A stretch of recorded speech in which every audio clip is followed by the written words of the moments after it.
Hey everyone! Welcome to another episode of the Radium Girls. I'm Sarah. And I'm Valerie. And today we are going across the seas to the land down under. Our story today brings us to Sydney, Australia. So, it's not a very happy story. It's not a very happy story. So yeah, let's just go ahead and dive right into the story. All right. In the early hours of November 18th, 2011, a fire was deliberately lit at Quakers Hill Nursing Home in Sydney, Australia. The nursing home housed 89 residents. A lot were highly dependent patients who were immobile or suffering from Alzheimer's and dementia. The fire killed 11 residents and a further 8 residents were severely injured from burns or smoke inhalation but survived. The case is one of Australia's worst ever mass murders committed by registered nurse Roger Dean, the person who was in charge of the nursing home at night, the person who was supposed to be caring for the residents, but he didn't care about anyone but himself. He was trying to cover up another crime he had committed. Kind of sounds like Dr. Death. Ooh. Somebody is you supposed to be there and rely on them. And I hate all those stories about like nurses and like doctors. Mm-hmm. Like, why are you even in this? I don't know. It's crazy. I think it takes it to a whole other level of crazy dark, and because you're smart enough to do this and go to school and get your degree and all that jazz and learn about the human anatomy, and then you want to torture people? Yeah. No, man. It definitely takes them to another level. Mm-hmm. That's like, what do you call it? That's very premeditated. Yeah, right. Quakers Hill Nursing Home is an aged care facility caring for up to 100 residents that require a high need of care and full assistance with daily living activities. The home has 35 separate rooms, each containing a number of beds. The nursing home is built into a large H shape and is divided into 4 wings. Wing A1, Wing A2, Wing B1, Wing B2. Wing A1 contained 8 rooms. Wing A2 had 8 rooms with 2 double rooms. Wing B1 contained 6 rooms. Wing B2 had 6 rooms with 1 double room, and each room contained 4 beds. The external doors, including the main entrance to the nursing home, were kept locked. Entry required a PIN number on a pad. There was a different code for day and night. The day code was available to staff and some relatives, but at 8 p.m. each night the code changed. The nighttime code was only available to staff members. That's pretty common for nursing homes. Yeah. That's good. Mm-hmm. The nursing home contained 16 CCTV cameras in total. Cameras were located both internally and externally. They were motion activated, and each time one was activated, the time was recorded. In early September 2011, a new nurse gained employment at the Quaker Hill Nursing Home to work the night shift on Wednesday and Thursday nights. That nurse was Roger Dean. Roger was 35 years old. He was born in Vietnam and arrived in Australia as an infant with his mother and 3 other siblings. They arrived in Australia as refugees. Their father died trying to flee Vietnam at a later date. Roger was homosexual and recognized and identified with his sexual orientation from an early age. This resulted in him being socially isolated at school and a victim of excessive bullying. In his mid-teens, he was physically and sexually assaulted by 2 adult men. He had an open homosexual relationship by the age of 18, and this ignited a rift between Roger and his family. He had little to no contact with his siblings throughout his adult life, and his relationship with his mother had been strained. They did not approve of Roger's homosexual lifestyle. Roger graduated from the University of Sydney with a Bachelor of Nursing degree in 1996. He worked as a nurse in both the St. George Hospital and John of God Hospital. In 2004, he started a law degree while he was still working as a nurse. This had an adverse effect on his work relationships and resulted in numerous arguments with other staff members. The law degree combined with his employment and shift work was having an adverse effect on his sleeping patterns. Not long after this, Roger was diagnosed with IBS and was prescribed benzodiazepines. This drug is like a tranquilizer, which is prescribed for anxiety and sleeping problems. By 2007, he was no longer using the drug for what it was prescribed for. he was abusing it. He was using it for recreational purposes. In 2008, one of Roger's close friends committed suicide, which escalated his misuse of prescription drugs. Roger used to go doctor shopping and stockpiled a list of medications, not just benzos, but sleeping pills, painkillers, antidepressants, antipsychotic meds, antibiotics, penicillin, nausea medication, heart and blood meds, and asthma meds. The list goes on and on. He was getting a lot of stuff. Yeah, that's a whole lot. He used to store the medications in his kitchen pantry in 2 separate Tupperware containers. At the time of his arrest, he had about 43 different prescription drugs in his home, and he was taking about 15 pills per day. Wow. Boy. Surprised he was still alive. Right? Roger resided in Walker Street, Quakers Hill, within walking distance of the nursing home. He lived there with his former partner. There were differing reports on whether they were still partners or ex-partners and just flatmates, but regardless, they lived together. Roger had a serious problem with prescription medication. He sure did. I would say so. In June 2011, Roger was found drug affected while on duty at the hospital. He couldn't talk properly. He could hardly walk. He was uncoordinated. He was sweating. Couldn't understand basic requests. He was sent home from work and immediately suspended. In the review of that incident, he claimed that he suffered from bipolar disorder and depression. He blamed the incident at work on his GP, who had recently changed his medication. He had contained a signed note from his GP confirming his bipolar and depression and recent medication change, explaining his behavior. The GP declared him fit and well to return to work. Wow. Ooh. Shortly after this, Roger was informed by a supervisor that he was to be taken off night shifts and placed on day shifts so he could be properly supervised. They did not trust him. They also believed his poor ability to communicate and manage relationships with others was not good qualities for an RN. Roger resigned from the hospital in September. Since he lived close to Quaker Hill Nursing Home, he walked down there and asked if they had any positions open, and they said they did. They needed an RN to cover Wednesday and Thursday's night shifts. Wow. Roger gave them his resume, but never mentioned anything about his recent employment at the hospital. He said his last employment as a nurse was at St. George Hospital in 2007, and since that time, he has worked in a cheesecake shop. He also produced references, but it didn't really matter anyways, because no one at Quaker Hill Nursing Home contacted any of his references or previous employers.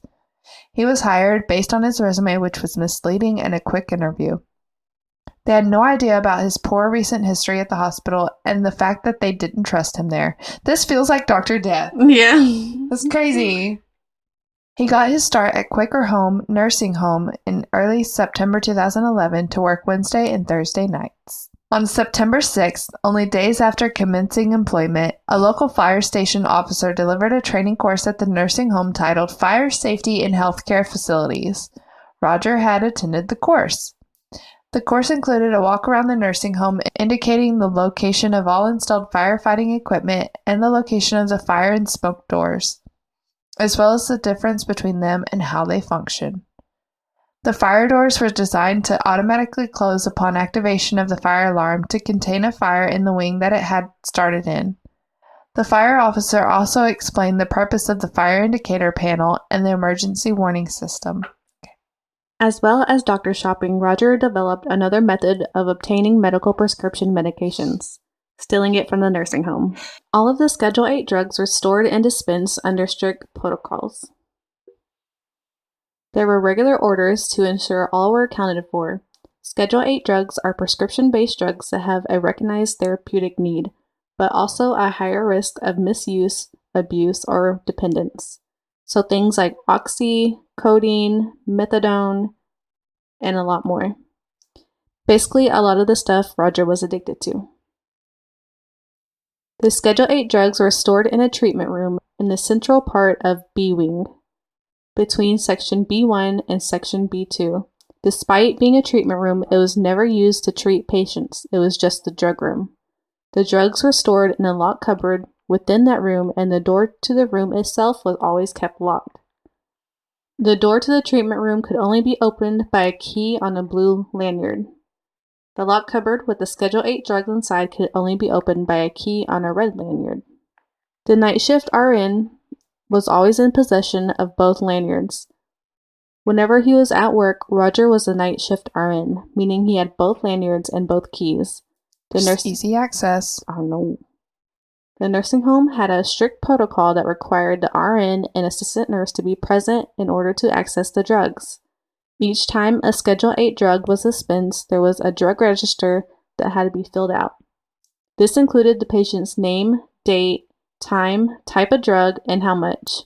Then, both the registered nurse and assistant nurse would sign the register. An audit was conducted every day while the two RNs worked the afternoon shift.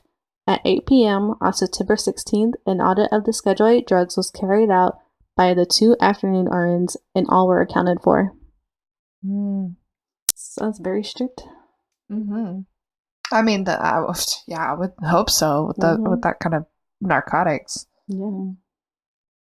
Later that night at 10:30 p.m., Roger had started his shift. Being the RN on night shift means Roger was basically in charge of the place. He finished his shift at 7 a.m. and they noticed the 237 unnamed tablets missing and the one Caplanol tablet missing. 237, you think that's not going to go notice? For real. Right. Still 2, not 237. This is crazy. Damn. I know. Careless. Mm-hmm. Roger was captured on that footage, entering and leaving the room many times. He would spend a considerable amount of time inside of there, removing the unknown tablets from their blister packs. He tried to cover this up by placing sticky tape around the blister packs, but that fooled no one. Right? At 7:30 p.m. that day, the afternoon RNs completed an audit of the Schedule 8 drugs as per their daily protocol. They noticed the 237 unnamed tablets missing. They immediately contacted the clinical manager who wasn't on duty at the time. She immediately traveled to the nursing home to double-check the audit. This was a pretty serious thing. She confirmed the drugs were missing, and at 10 p.m. she contacted Quakers Hill Police to make a report. Roger arrived at work at 10:23 that night. He conducted a changeover with the afternoon shift staff, and they informed him about the missing drugs and that the police were on their way to take a report. Roger starts to panic. Not only is his nursing career in jeopardy, but the law degree he's studying and nearly finished will be worthless if he gets a criminal conviction, so he's on edge. Police arrived just after midnight. Hey, like an hour and a half, 2 hours later. They are met at the door by Roger, who allowed them inside. Police started to take a report and ask a few questions from Roger and the clinical manager. However, after 7 or 8 minutes of being on scene, they received an urgent call and had to leave. They said they would be back as soon as they could. While waiting for the police to return, the clinical manager started reviewing the CCTV footage covering the treatment room, and that's when she saw the only person coming and going was Roger. At 3:43 a.m., she had left the nursing home. Roger, what did you expect? You took 237. For real. Something like that.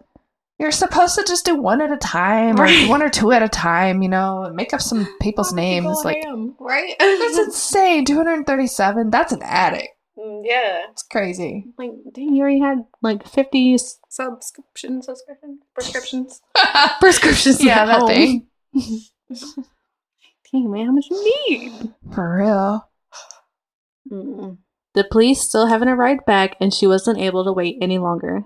She had compiled all the evidence of the thefts together. She had the audit documents and computer records, the CCTV footage, and the empty blister packs for fingerprinting. Man, Roger, you dumb. So dumb. She kept them in her office and locked the door. There are only 2 keys available to her office. She had one, and the facility manager had the other. The manager's office wouldn't be opened again until after the fire, when it was opened by police. Once she had left, Roger had come up with this plan to avoid getting in trouble for the drug theft. At 4:35 a.m., Roger requested 2 assistant nurses in B1 wing who were near the treatment room to take a break. They declined, stating they already had their break. Roger then approached 2 other assistant nurses in A wing, telling them to take a break, which they did. This left Roger alone on the ward. At 4:51 a.m., Roger entered Wing A2 as seen on CCTV cameras. About 4:53 a.m., Roger set fire to a bed in room 19 of Wing A2. He used a cigarette lighter that had been left in the kitchen by another staff member. This is how he describes it. I took the lighter for the purpose of lighting. I didn't expect to light a bed. I just wanted to light something. I just wanted to set a light to something. It just so happens that there was an empty bed and I just did it to that. Wow. Okay, Roger. The fire sensors detected the fire almost immediately and the fire alarm activated. The alarm caused a loud siren to activate and this sent an automatic message to the fire station. All of the fire doors throughout the nursing home closed and the fire alarm in the panel was activated. Of course, Roger was well aware of all of this because he had recently attended the fire safety training. As the fire door closed, Roger walked into Wing A2 toward Wing A1. Roger then lit a second fire on the sheet of an unoccupied bed in room 3 of Wing A1. He used the same cigarette lighter, which he then threw into a bin in the Wing A1 bathroom. This is how he describes it. It started just as a small thing, and I thought that's okay. That's containable. I didn't expect it to be so big. It was just something stupid and something I wish I'd never done. Wow. So. At 4:59 a.m., the first firefighters arrived. Other staff members directed them straight to the first fire in room 19 in Wing A2. They were able to extinguish that fire, but they were unaware of the second fire. There was no second alarm alerting them of a second fire. The alarm had already gone off, so as far as they were aware, room 19 was the only fire. While this fire was being put out, Roger started to try to play hero. He grabbed resident Helen from room 4 in Wing A1, the room next door to the second fire. He said, "Come on, darling, we've got to get out. We've got to evacuate." He started to walk her out of the room up the hallway to the front door. As they passed room 3, Helen looked in and saw the second fire. By this stage, the bed was well lit. Helen broke free from Roger and ran into the room yelling, "We've got to get them out, we've got to get them out." What Roger had done was lit the second fire in an unoccupied bed, but there was 2 residents in the room on the other beds. Oh my gosh. Dorothy Sterling and Dorothy Wu. Both suffered Alzheimer's disease among other health problems. Both were immobile and were unable to move without assistance. Roger would have been well aware of this, but he had just left them to die. He callously said, "Don't worry, Helen, just leave them. We've got to get out. People are on their way to get them." Roger grabbed Helen and forced her out of the room. Roger got Helen out and divided his time between Wing A and Wing B, assisting some of the residents to get out, but at no time did he tell anyone about the second fire. What the hell? So you're literally like saving people from the fire that you started, but you're not going to tell anybody, "Hey, there's another fire"? He wants the whole place lit up. That's crazy. But he wants to look like a hero. But you would be the hero by saying, "Hey, there's a fire over here. Like, we got to evacuate." He wants the whole place lit up, though. There's evidence. I know, but I guess. He's trying to get the other one to catch the whole place on fire. Yeah, I guess so. As far as the firefighters and other staff members could tell, there was still only one fire, and that had been put out. At 5:04 a.m., firefighters made their way into Wing A1, and it became clear to them at this point that there was actually a second fire, but at this stage, the fire was out of control. The heat was intense, and there was excessive amounts of black smoke everywhere. For this reason, it was difficult for them to determine where the fire was exactly. They could hear a number of residents screaming out for help. God, that's so sad. It is sad. In the meantime, Roger was outside safe.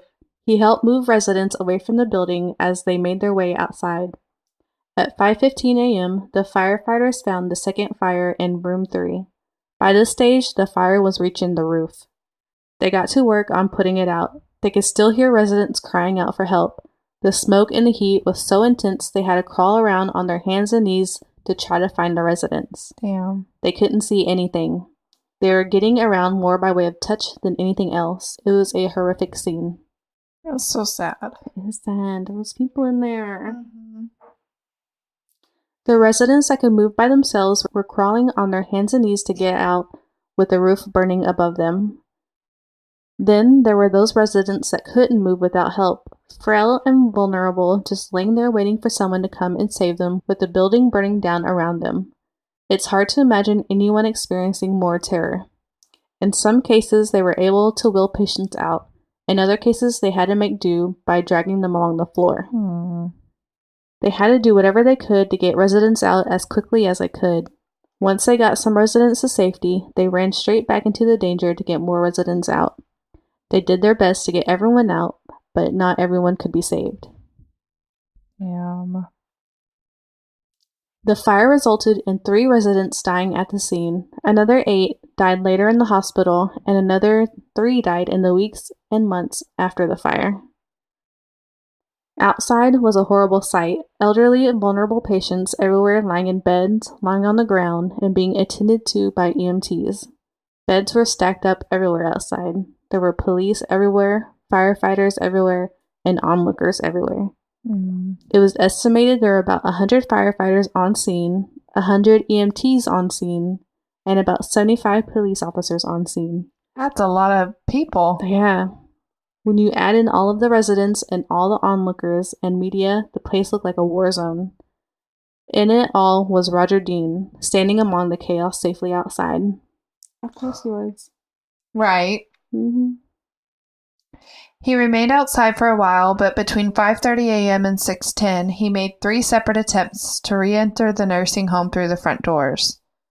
It was blocked by police and firefighters the first 2 times, but the third time he got lucky.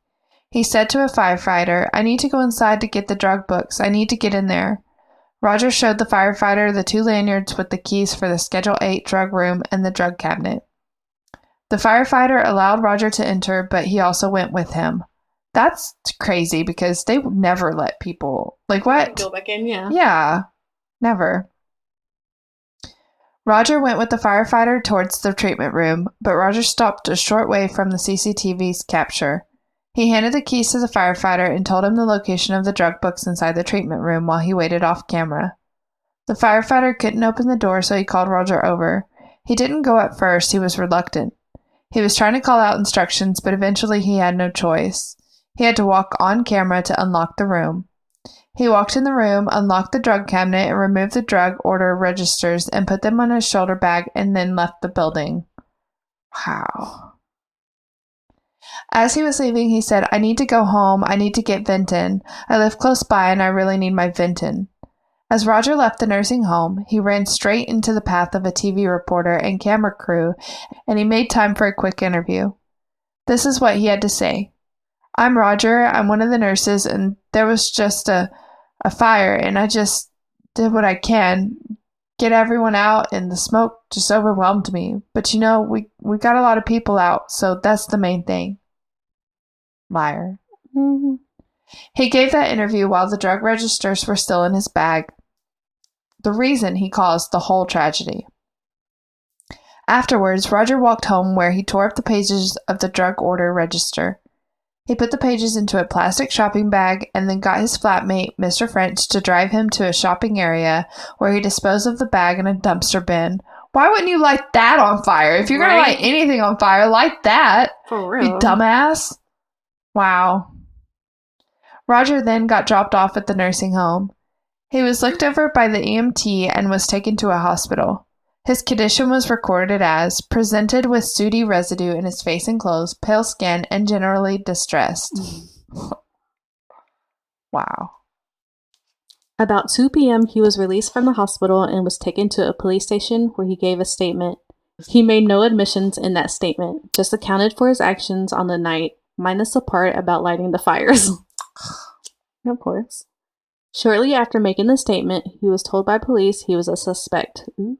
I say it like that. He was a suspect. A suspect. I suspect you. I suspect.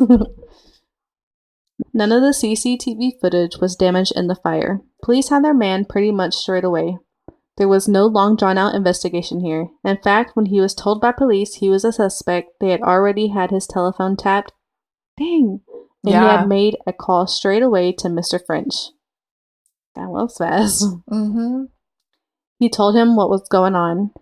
He then called two friends. Mr. and Mrs. Reed attended the police station to speak with him in private. While speaking to them, he came clean and made a full admissions to lighting the fire. Roger Dean was arrested at 7:50 p.m. Didn't even try, but I guess you didn't even need to. Yeah. He's red-handed. Mm-hmm. A lot of the residents killed were unable to move dependently. A worse fate is difficult to imagine. Knowing a fire is raging and not being able to move or do anything about it. Just lying there either waiting to be burned alive or suffocated by smoke. All of the victims were vulnerable and were under Roger's direct care. He was a registered nurse in charge of the night shift. He knew that the patients in that room where he lit the second fire were immobile and he refused to help them, telling Helen, "Don't worry, someone else is coming." But he knew no one else was coming because they didn't know about the second fire and he didn't tell anyone about it. What's so special about Helen? Why couldn't he have helped out all of them? I know, right? I don't know. Maybe she was like not super immobile, the least immobile. Yeah. It's and he'll the ridiculous. hero. That's not what I meant. He had to leave them because they probably saw him lighting the fire. Yeah. Mhm. Oh my god, it's fucked up. Huh? It's fucked up. It is fucked up. Yeah. Yeah. It's really fucked up. He was really trying to burn all the evidence. Oh my god, all of it. It's horrible. Despite this, he claims he had never intended to hurt anybody. He didn't think the fires would get out of control. Okay. He thought they would be contained, but his actions tell a different story. They sure do. Mm-hmm. There's premeditation and planning. He asked the two assistant nurses to leave the wing. He had planned this with one main objective: to deflect attention away from the stolen drugs. That important to you. Premeditated. You shouldn't have took 237 of them. That's insane.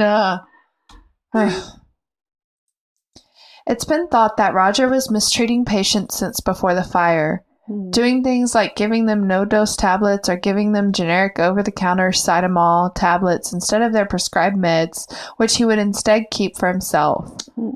Damn. Other staff members had already complained about Roger's behavior in the nursing home, but nothing had been done.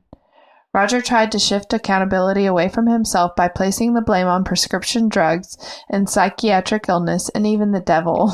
Okay. Doctors rejected any notion of psychiatric illness. After an evaluation, Roger was determined to show narcissistic personality traits with an unusually strong desire to please people. He also was found to have a strong sense of entitlement, an assumption of superiority, He disregarded the needs of others, dismissed criticism, and refused to take advice and instruction. Yeah, you're right. Yep, that part, for sure. The very fact he committed the crime to cover up the drug theft shows he was in sound mind. He had no impaired capacity from drug or psych illness, and he didn't receive instructions from Satan. The reason to light the fire was out of pure self-interest. He knew his career in nursing and any future career in law would be gone if he was convicted of stealing drugs. You're like going to law school. That's insane. That's stupid. Mm-hmm. Roger initially elected to have the charges go to trial, and he requested to be tried in front of a judge only, no jury. This application was thrown out, and as a result, Roger elected not to go to trial. Instead, on May 27, 2013, he pled guilty to 11 counts of murder. He also pleaded guilty to 8 counts of recklessly causing bodily harm, and also to stealing Schedule 8 drugs. The 11 lives he took that night were Dorothy Sterling, who was 80, Dorothy Wu, who was 85, Alma Smith, who was 73, Lola Bennett, who was 86, Ella Wood, who was 97, Urbana Alipio, who was 79, Reginald Green, who was 87, Caesar Gala, 82, Doris Beck, who was 96, Verna Webeck, who was 83, Neil T.J. Valke, who was 90. Man, that's sad. Roger was also responsible for the death of 3 other people that he was never charged with murder for. They couldn't exactly pin the deaths directly to him. They lost their lives a bit later on. Esther Newman's death was said to be caused by natural causes, but she suffered smoke inhalation that night and was in the hospital. Jane Joy's death was ruled as age and natural causes, however, as she had to be disconnected from her dialysis machine during the evacuation. Yeah. Manuela Cachia died from an infection acquired in the hospital after being admitted as she was suffering from smoke inhalation. Yeah, it's so sad. It's sad. It was found that the late guilty pleas were made out of realization on Roger's part that there was an overwhelming and damning evidence of his guilt and crimes while in a lucid and rational state of mind. He didn't plead guilty due to any remorse. On August 1st, 2013, Roger was sentenced to life in prison for each murder charge. He was also given jail time for the 8 counts on recklessly causing bodily harm and for stealing drugs. By the time those sentences expire, he will still be in custody of the murder charges. What the hell does that mean? Like, because those 8 counts, like, he's going to be in there for life. Okay. Like, Oh, yeah. his counts can expire, but then he's still in there from the life prison. He's never getting out. Roger showed no emotion at all when his life sentence was read. He just stared blankly straight ahead before being taken away to spend the rest of his life behind bars. Victims' family members in the courtroom yelled out and applauded at the sentence. Yeah, I'm glad he got life. Man, yeah. All because he just wanted to get fucked up. Right. Like, you had drugs at home. How much you need? Yeah, you had a lot of drugs at home. What you need 237 for? Like, you take 15 a day. It's crazy. That's insane. Like, dang, these people at nursing homes already, like, don't get treated that great. Right. Yeah, I mean, it already sucks being in a nursing home, and then you just gotta do this, and couldn't even get out, man. Immobile people. Yeah, that's such a tragic way to go. Like, yes. Oh. Man, you got something wrong with you. Yeah. That's so wrong. That was way more important. So all that was for nothing. For nothing. You should have just set the fire by... Oh, I guess he didn't know she had stuff in her office. Yeah, but still, like... No, it would be like your first place, I would think. Yeah. Yeah. Or like in the drug room. Yeah, the drug room. Like, that's where I thought he was going to do it. Yeah, like, why are you doing it in the patient's room? It's ridiculous.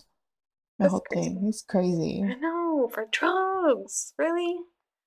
It's not worth it, guys. Okay? It is not. There's no drug out there that's worth that. Not somebody's life. Not lives. Not worth the jail time. Like, come on. Mm-hmm. That's ridiculous. It is. Anyways, well, that was our story for today. Yeah, it's sad. It's so sad. Sorry to bring you guys down, but no, we're not some like downers for January. Yeah. But I never heard this story before, so it was interesting to hear it, and I hope you guys enjoyed it and enjoyed our thoughts on it. What are your thoughts? Let us know down below. The biggest mass murder in Australia. Yeah. It's crazy. Mm-hmm. It was so sad, man. It's not that long ago. 11 years ago? 12 years ago? 11? Yeah. I mean, you were an RN. You went through all that, and you were working on being a lawyer. Uh-huh. That's crazy. Drugs are crazy, man. He's an addict. I mean, yeah, just like drugs are crazy. Yeah, they do that to you. Yeah. Sad. Don't do it. Don't do it. It's not worth it, girl. Don't do it. But seriously, don't do it. Don't do it. And like, F his family too, though. Oh yeah, yeah. But you don't mess with people. Yeah. And you're gonna give him trauma, which will lead him down this road. Mm-hmm. I mean, he made his choices, but still, y'all could have been nicer to him. Yeah. The upbringing could have been better. Yeah, and maybe he would have made better choices. Yeah. Be good parents. Be good parents. Be present. Be Accepting. active, be accepting. Yeah, be accepting. Yeah. It's horrible. It is. But it always starts somewhere. Yeah, it does. It's horrible. But that's it. That's all we have. And we better hurry because my computer might die. Oh, shit. Okay. Yeah, thank you guys for listening to our story today. We hope you enjoyed it. You can make sure that you follow our podcast anywhere that you listen to podcasts. Make sure you subscribe to us, rate us, rate the Radium Girls. Yeah, Rates for Radium. Yeah. Subscribe to our YouTube. You can watch us here on YouTube. We have Facebook. We have Instagram. And yeah, let us know if you have any suggestions for stories. We'd love to bring them to you in our perspective. So, yes. Thanks for listening, and as always, stay curious.